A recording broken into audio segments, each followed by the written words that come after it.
So if you were with us last week, as I'm sure you will, were on Perspectives, the conversation got so good that we never actually got to the topic that you sort of wanted to talk about with our guests. And so I will now turn it over to you, and I will sit quietly while you steer us in the right direction. So we again have Mukesh Baral with his guest, who was part of the NCCAYA program. And we were talking about refugees and immigrants, children who are coming into the school systems. And we are looking into how they are integrated, especially when they're trying to learn English as a second language. Right now in Worcester, they are segregated, put into a different program, a different track. And there's some concern about the ability for these children to never finding a way out of this path. So thank you again for joining us and continuing this conversation. So we talked last week a lot about the program and getting to understand what these programs were intending to do, some of these challenges that these programs have, and some of the concerns that these students have. But I wanted to talk about this week was how are the kids differentiating, or the different schools or the different paths, when it comes to the emotional growth of this child. Because I guess there's a lot of concerns that I think I'm trying to bring up all in one time in this question.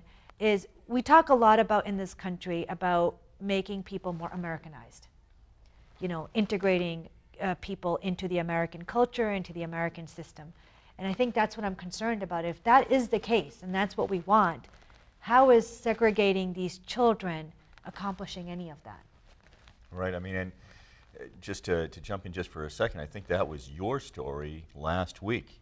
Here you came through Uganda, from the Congo to Uganda to here, wanted to go on to an American university, and right now feel as if you've been denied that chance. So here is somebody, because I do think that sadly there is, I think this is something you touch on quite a bit, I think that there is a feeling among certain Americans that people come over from other countries and they don't want to have the same immigrant experience that others had. They don't want to assimilate. They just want to keep their own culture. They don't want to learn English. They don't want to go. And here we're hearing exactly the opposite. Yes, here we're hearing children saying, we want to integrate, we want to be part of this American fabric, and they're not giving that chance. Just wanted to ask you, what was your experiences on how you've dealt with children on this path and what their complaints have been? So the kids that I have made so far, more than a dozen that I personally have made, and of course from Arise, other members have made other kids as well. My sense is the kids are frustrated. Just think about, I'm thinking about Mupuri's brother, who is at NCC system. In paper, he actually goes to a regular home school, but actually he's in a separate site in an NCC system. Again, it's the same story, repeat again. He does not know the principal because his principal is different in the paper. He has never visited his real home school, but in paper, he is actually in home school, according to his progress report. By home school, because sometimes we use the term homeschool to mean you're schooled at home by your parents. Right. You mean his home base, which would be a South High or a Doherty or something else. Right. Exactly. So his regular Worcester Public Schools school. So now he's so frustrated. He wants to get out of the system, and he wants to go to a regular school. I guess Mupri can talk more about that. How did that go? That is like when we start there, you learn. Because we have the promise, if you learn, you improve, you're going to go to different school, to regular one. So me, I talk about me, my brother. I can talk about me. When I was there, I tried to work as best I can so that I can get out from there to go to a regular school so that I can get my high school diploma to go to college. But it didn't work like that. When I went to young adult NCC, they gave us the test. It was a reading test. While doing that test, I did good. Then after that, we have a teacher talk to you, ask you question, and I have a chance to ask a question. I asked my teacher, I'm doing good, and they were appreciating me that I was doing good. Then I asked them for how long should I go to another school so that I can get my high school diploma. The teacher told me that you can be here, because I was in my record, they say I was 9th grade because there are 2 class difference. So they told me that I passed to 10th grade. So I have to wait again a whole year. Then they will send me to another center. To that center, I'm gonna do the exam and then get my high school diploma to go to college. So I see it like a long, long journey, because they thought that it's according you improve your English so that you can go to another school. So I was disappointed, and then I decided to drop out. The same thing with my brother. He went even with my parents to ask that they should take him to another school. But the thing is, like, I don't know what has happened. They're sending my parent to the register. When he go there, they send him to NCC. So we don't know how it's working. So they still there in NCC. Well, what was your day like? I mean, was there an English class? Was there trigonometry? Was there physics, or what? The test I took? At the school, I mean, just what was your school day like? We are taking English, math, and music. And last time they put computer studying. But the math which I was taking there is like which I take in primary school. Primary school. So I'm confused. I guess maybe because I'm not understanding. So they're doing regular classes, or at least regular subjects, and but they're teaching in English, correct? They're teaching in English. As far as we know, they are trying to put all these subjects, or some of the teachers that we spoke to, they have English for maths, they have English for arts, they have English for science. So they try to make a base for these kids.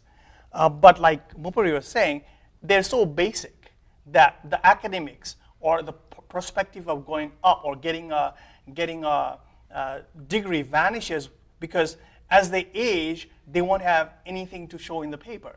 You need some, you need to pass courses. If you're taking little like primary English maths in a NCC setup, which is a middle school setup, like when are you going to graduate?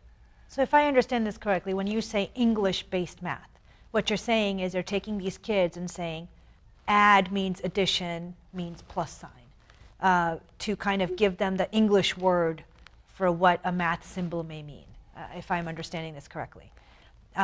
In that case, if you're doing that with math or science, isn't that just a few weeks, especially depending upon the age? Like if you're an 8th grader or a 9th grader, I'm assuming that would be a few weeks worth of instruction, asking the child to go home and memorize that addition means plus or means that plus symbol.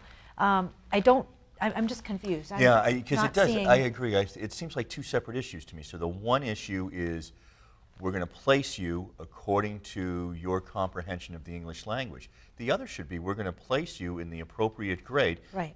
And maybe even at 18, maybe that would be a sophomore or a junior or a senior. But we're going to place you in the appropriate age group based on here's your math test, here's your here's your geography test. I don't know, whatever it may be. It does seem as if it's two separate things issues that somehow have all become this one issue. Mm-hmm. I think the access test is testing the English level of these students in 5 separate areas,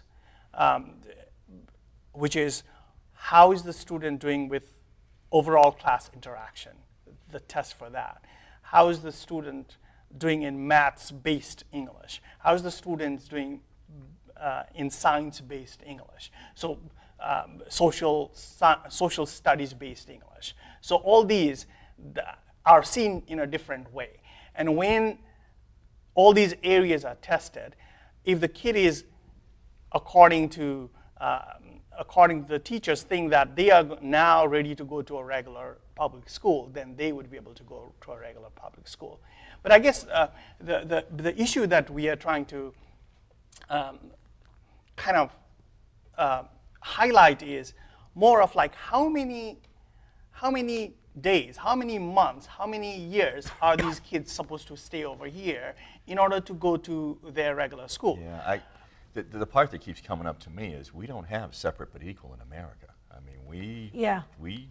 that's not, that's not America. I mean, America it is equal. That's my understanding yeah. too. Right. Yeah. So could you tell us a little bit about the settlement agreements between, you gave me these two agreements. One was from December of '08 and July of 2012. It's between an agreement between the USA and the Worcester Public School Systems. If you can just maybe describe to us what these settlements were about. So the Justice Department found out that Worcester school system probably was not providing equal education. So according to the Equal Education Act of 1974, they came up with this out-of-court settlement in 2008. And that settlement is still going on. The last settlement was signed in 2016 by the President Superintendent, and my understanding was in January, which is last month, they sent a report, which I don't know where this is going to take Worcester school system. But my understanding is when I see this almost 10 years of under the microscope scenario by the Justice Department and the understanding, out of court understanding they have reached, speaks in volume of these issues being continuous. It's not just the issue of NCCYA without a clear track to a high school diploma. There are other things in this as well. And that's why we need to see NCCYA in conjunction with NCC Middle and NCC Elementary. Well, these are agreements, which means that there was an accusation made to the Worcester Public Schools. What was the accusations?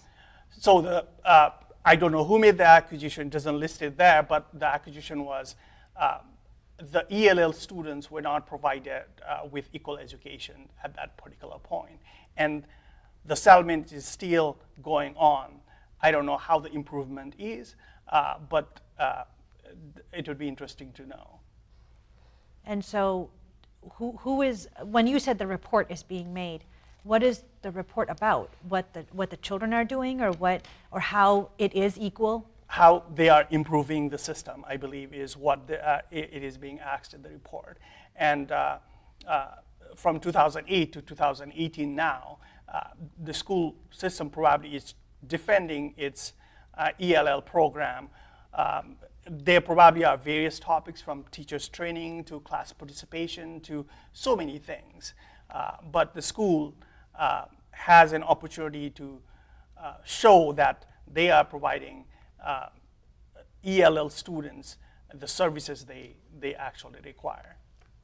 What would you like to happen? I mean, do you want to do away with this with these three schools altogether?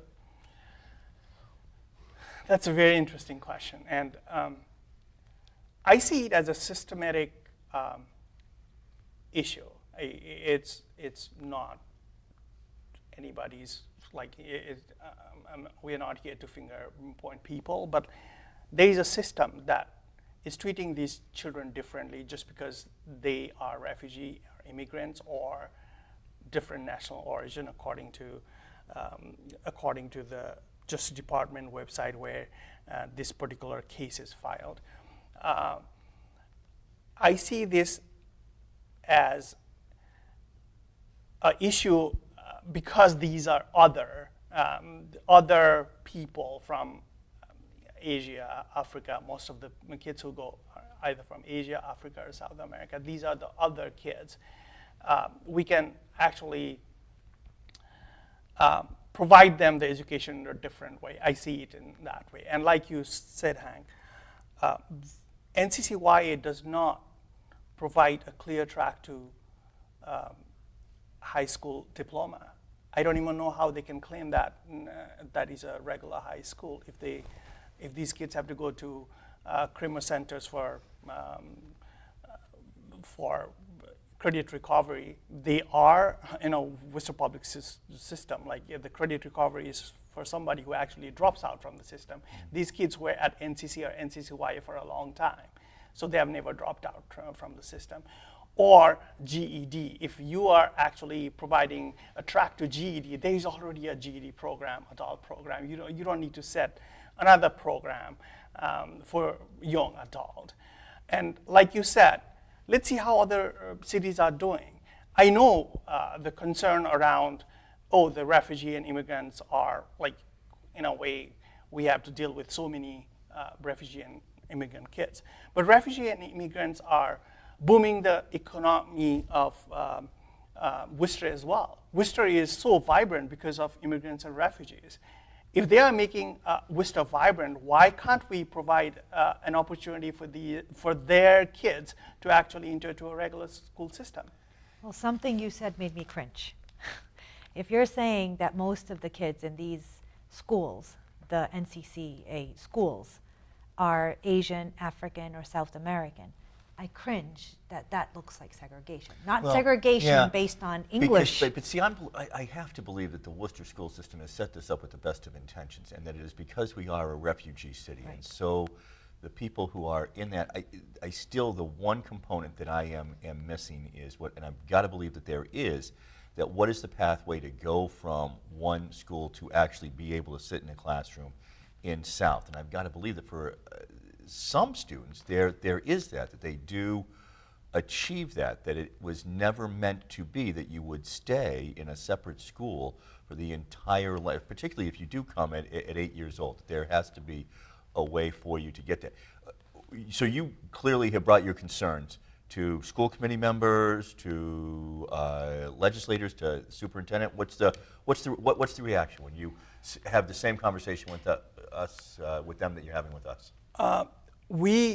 We brought this to the mayor and the superintendent, and the mayor has said that he is interested to look into the system, especially the case of NCCY, since it came in 2016 November at some time during the fall. And like you said, Hank, there are kids who have gone to these school system and gone to a regular school system and done really, really well. There are those kids as well. But there are kids who are dropping out as well, like Mupri was suggesting. C dropped out and went to a trade school. There are other kids who actually, we don't know. We don't have the data. You dropped out. Was it just the sheer frustration? You lost faith that you would ever be allowed to go to the regular school? Yeah. Because I see the time 2 years. I'm getting 21. I could be there because one of my following, they're still there. So they have any vision. All the vision we have to get is to go to the college. But they are there without high school diploma because they will not get it there. So you were there from 18 to 20, 2 years. Mm-hmm. And then I didn't get there 20. I dropped out. You dropped out right before you were 20. Yeah, just when I turned 20. Because I dropped, it was April.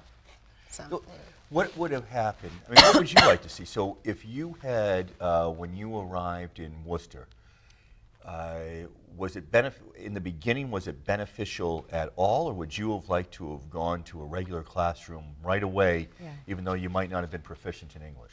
Yes. You would have liked to have gone to a regular classroom? Yeah, I know if I could be there when my around it was like English, because I could do when I was in NCC, I could learn and they could see it. But when I could go to high school, normal high school, I know I could make it. With my little English and they could teach us, I could get it, I know I could make it. Is that what you're hearing from other students as well? That's what I'm hearing. And my understanding is the kids are frustrated and dropping out, and we don't have the data. If you go to a Worcester public school system and try to see NCC students, we don't have the data of how many kids are going. According to the school system, there are around 250 kids impacted by this one. And like you correctly pointed out, Hank, some of the some of the kids who start young, who have a better grasp at, like sponge, so they can grasp English early, they are exiting and entering into a regular school system. But again, the question is, how are the other school systems handling? How is Boston handling it? How is Worcester I wasn't curious. How is that different? I wasn't curious until now. Yeah. I didn't know because I didn't know the issue existed. I mean, this is one of those. So I just want to make sure that I get this point too. Have you shown up then as being a dropout, or because it's this sort of separate system, it doesn't show up on the Worcester school system as being a dropout? I don't know. We don't have the data to. If there are kids like we are getting reports that kids are being dropped out. Like if there is this data, it has to reflect some way that these kids are getting dropped out either from NCC or NCCYA. I would love to see that.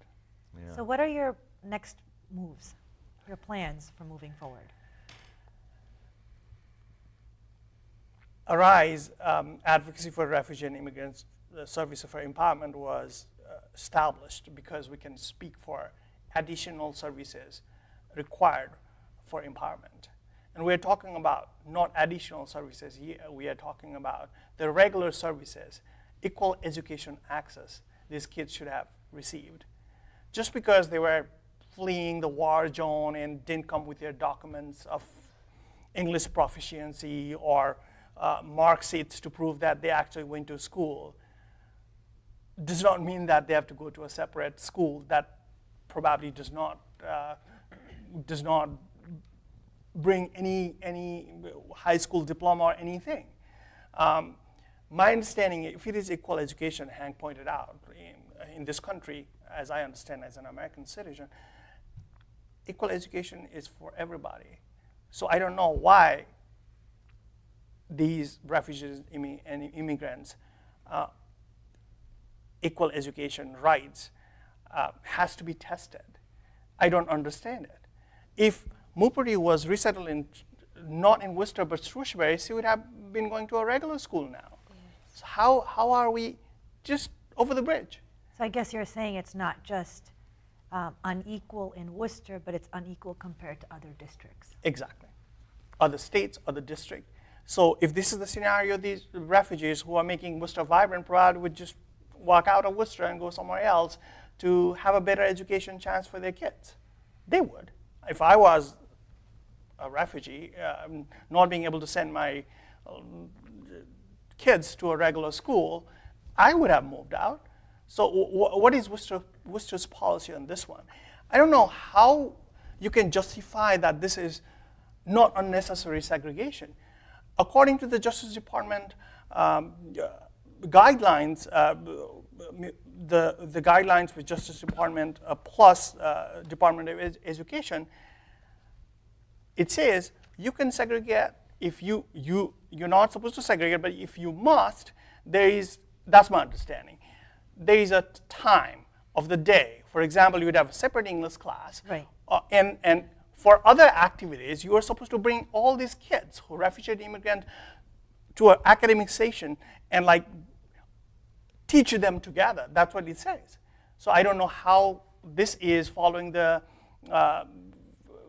books of Justice Department or Department of Education. So how long has this NCAA has it been established, these schools, and how many kids have been affected by this? There's no data that we can actually look into and say that, okay, this is the population of NCC goers or NCC students, because most of these, if not all, NCC kids are going to a home school or a regular school in paper, but in practice they are going to a NCC different site. So we don't know what exactly the number is, but according to the school system, it's 250 students impacted by this. Currently enrolled? Currently not enrolled. 250 students from beginning to up till now? No, currently enrolled. Yes. It's a lot of kids. That's a lot of kids. It is When a lot was of it kids. established? The NCCYA was established in 2016, November or fall. Don't quote me on November, but it's somewhere around the fall. And that's when all the 18 years old kids who were transitioning to a regular high school were scooped towards the NCCYA system after the establishment in 2016. And what about the NCC, the middle and elementary one? When were they established? I don't have a clear sense of when they were established, but looking at even the Justice Department's out-of-court settlement agreement, it does look like it's more than 10 years.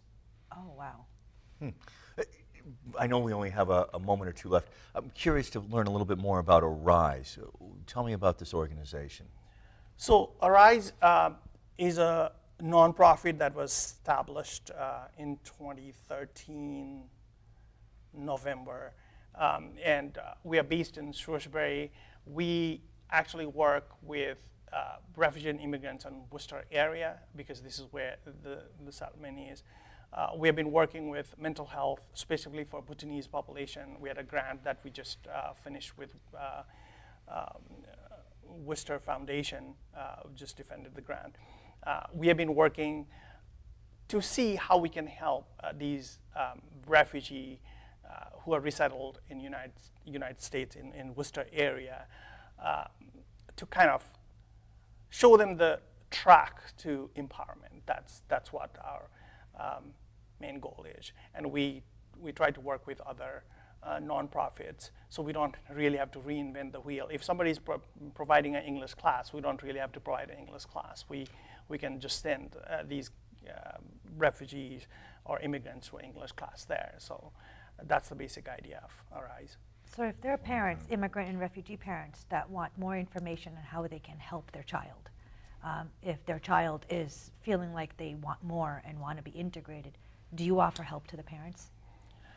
So right now we are all voluntary based. Like we are pretty limited, but we would be able to send them to the nonprofits and even the legal experts if they are looking, because I believe there are a lot of nonprofits and other organizations working towards helping them. We can send them there.